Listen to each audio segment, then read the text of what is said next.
Hi, my name's Allie for those of you who don't know me, and I'm the maker behind Crochet in the Mud, where I do both crochet plushies as well as pottery. And this video is going to be a little bit of a hodgepodge between joining a new store to sell my stuff in, as well as kind of a 3-month check-in, because it has been 3 months since I moved in. So yeah, I'll kind of walk through. This has definitely been an interesting experience of joining a store. No, I do have lots of experience of selling in stores. I have one where I'm approaching my 3-year anniversary there, and I love that store. And there's some where I've left as soon as my contract's over. So this one was a little interesting. Yeah, we'll just start from the beginning. So I have now lived in Colorado for about 4 years now, and for the first 2 years we lived on the north side of the Denver metro, and there was this store there called Painted Tree. You might be aware of it. They have a ton of locations all over the US, and this is a little different than stores that I normally sell in. This one is more like boutique based, but I went ahead and joined their wait list, and I was on their wait list for 2 years. So fast forward to around May of this year, which is the most stressful month of the year for me so far, because I was both prepping for that big 3-day market. I'll link that video up here that I was hoping to do really well at. It didn't go as well as I'd hoped, and then I think I had 2 weekends off, and then I had my big Pride event, which that video should be coming out soon. I usually do about $3,000-4,000 at that one, and I was starting a full-time job, so I had a lot going on at this point. But they had emailed me and said, hey, you know, we're going through our wait list. We see you've been on there for 2 years. Are you still interested in joining the store? Now this is where I was like, this is an absolutely terrible time for me to be joining a store. And like I mentioned, most of the stores I'm in are like small businesses where like you'll have sometimes a like cookie person who comes in every week to put new cookies out. You'll have jewelry people, crochet obviously for where I'm at. Lots of handmade stuff is what I'm used to at stores. But having walked around this store multiple times, it's a lot of like clothing vendors and people who are like reselling stuff.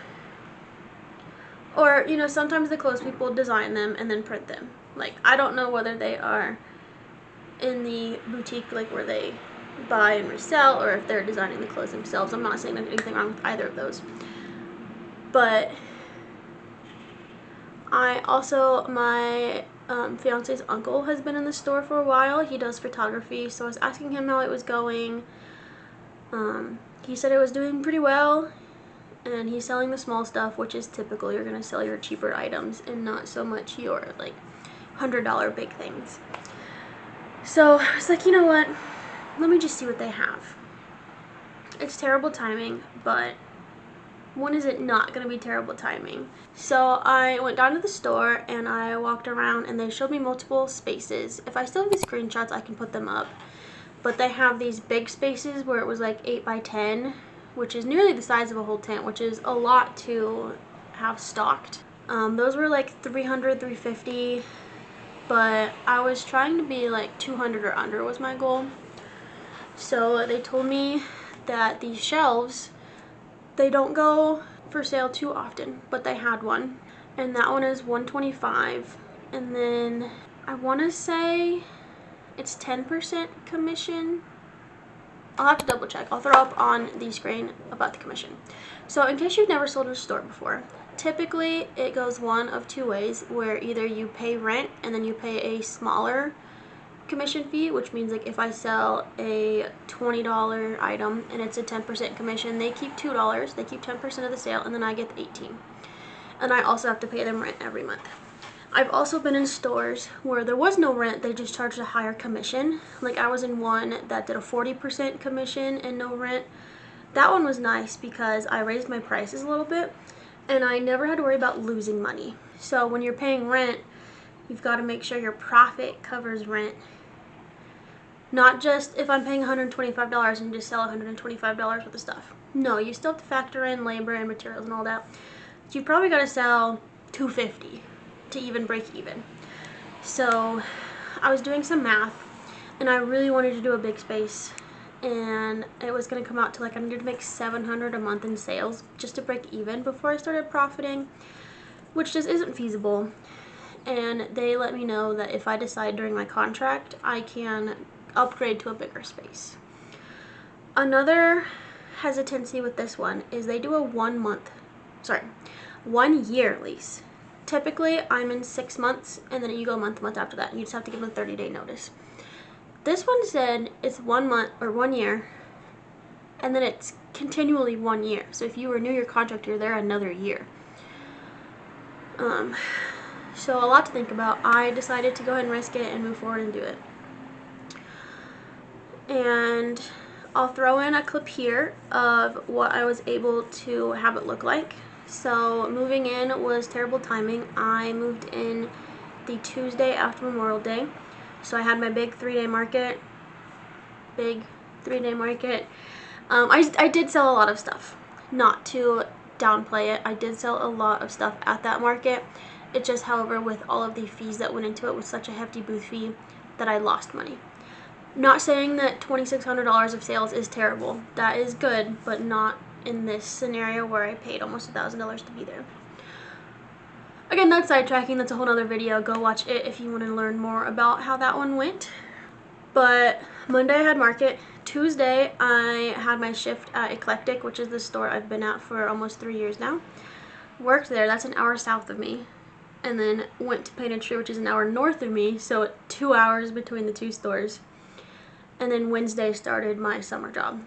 So a lot going on at that time. But I'll throw in what it looked like when I moved in. I only gave them pottery. I told myself I was going to go back and give them crochet plushies. So I think they had like 5 pocket octopus. They were supposed to have more, but I didn't bring enough tags with me. So they got a measly tiny amount of crochet pocket octopus and then some pottery. Now, oh, and stickers. They got stickers as well. This is where the not so fun part went. So I moved in May 27th. On July 6th, I did not go in at all throughout all of May.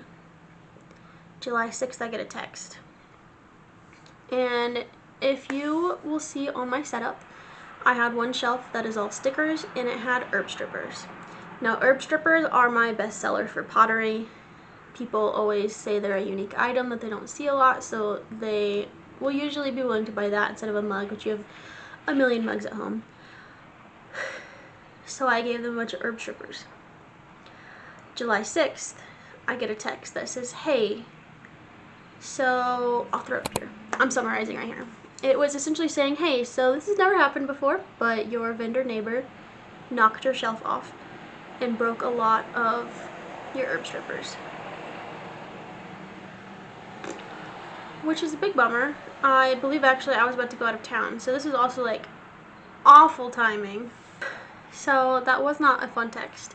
And then they tell me that they have, I'm sure it was in the contract, but their broken policy is the customer is asked to pay 50%.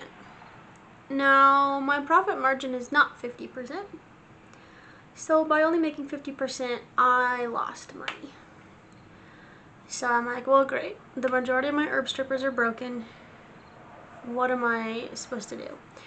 But again, this was between 2 different trips I was taking, and I was working full time, and then it kind of just slipped to the back of my mind. So that shelf now looks pretty barren, and on July 17th, I get a text from Henry's uncle because he was restocking the store, so he sent me a picture of what my space looked like. I'll throw it up here as well. And actually, I'll show you when I moved in versus what he sent me, just how awful it looks. Now, again, this is my fault because it has now been nearly 2 months that I've been in the store, and I have not restocked. I have not gone in to move stuff around, make it look pretty. I have not gone in to, at this store you're allowed to put like wallpaper on the back and make your space look pretty. I still have a very boring looking white shelf, so not going great so far. I'm also not making rent, which now that I have lost my herb strippers, which was a majority of my sales at this store, not great. So let me fast forward to another month later, to August 23rd. This is finally when I go into restock. Now part of my issue was it's an hour away, so I wanted to have like a good hefty restock before I went in, and that's kind of why I waited so long. But I told myself, you're never going to have what you want in terms of a hefty restock, so just bring what you have, because I've had a bag I've been setting stuff aside in. It's also just that during the summer I was not crocheting much, so I didn't really have anything to give them. I do have a little bit of pottery left in my overflow, but that is also starting to dwindle down, and I have not gone in and thrown any pottery lately either. So there's a lot on my plate that I need to do, but I will quickly throw in a clip that I took of when I arrived. Now, this was technically, it's not what it looked like when I got there. I did move some stuff around to make it look nicer, and I tidied up my stickers, because if you can see in the, I'll throw it up again, the photo that his uncle sent me, they just threw my stickers on there, which, granted it's not their space, but like, make them look nice again, please. But in this restock, all I did was bring them plushies, because, I mean, I did have some pottery set aside, but it was a very, I want to say last minute, it was a planned restock. However, I did not properly prepare in terms of like, in their system, entering what I'm bringing them and the quantity so I can ask them to print me off stickers and all of that stuff. So I just went ahead and just brought the bag of plushies and quickly in the car asked for those stickers. So I will now throw up my end result, which looks nice and stocked. All of the pottery that's left over that doesn't sell is what I deem as like the ugly pottery that is not likely to sell. And then there were, as of the video, 3 herb strippers, but I believe 1 has since sold. So I really need to bring them herb strippers. Lots to do. Now, I said I would kind of do a 3-month check-in. This is 100% my fault, because I gave them the 1 restock and then never went back. So it is kind of something you have to keep in mind for stores, is that you need to make sure you're frequently going in at least once a month to give them new product, to tidy up your space a little. And that's what I really enjoy about Eclectic, is part of that contract is I have to work 6 hours a month at that store. So it kind of forces me to go in and restock and make my space look nice. But I think this one I just need to start putting on the calendar, and like when that day comes, I have to go to the store with whatever I have. That's what I'm going to do moving forward. But for a 3-month check-in, I will throw up a screenshot of the dismal sales I've made. So May was only like 3 days, and they did prorate it, but also I disagree with their prorate, and I think they charged me too much. But I made no sales in May. June I did okay. July is partly including the 50% broken policy items. And then August is not quite over, but I'll just go ahead and throw up my sales as of today, which is August 27th. So just not going to include the last like 5 days of sales. But with this store, I did go ahead and write the commission into my sale. So for example, I believe my $12 items come out to $13.33 or something like that, so that when they then take their 10%, I make the $12. So my other stores, I've kind of just done my normal price and then just taken a loss of the commission, but this store I went ahead and upped my prices, so I don't have to worry about that too much, which did actually save me a little when I talked about the 50% discount for the pottery items that were broken. Oh, the gnome was also broken, if you saw that in the first video. So I lost my gnome and a bunch of herb strippers. But I kind of, I'm still guessing on labor and material cost. Actually, wait. Yeah. I'm still guessing on labor and material cost for pottery, but it did come out to where like I think I, from my estimates, profited $1 on each one, but I know for sure my labor and material costs are too low for what I'm estimating. I just need to go into the studio and do a lot of that stuff. But that's where I'm at as of the end of August. I am going to try my best.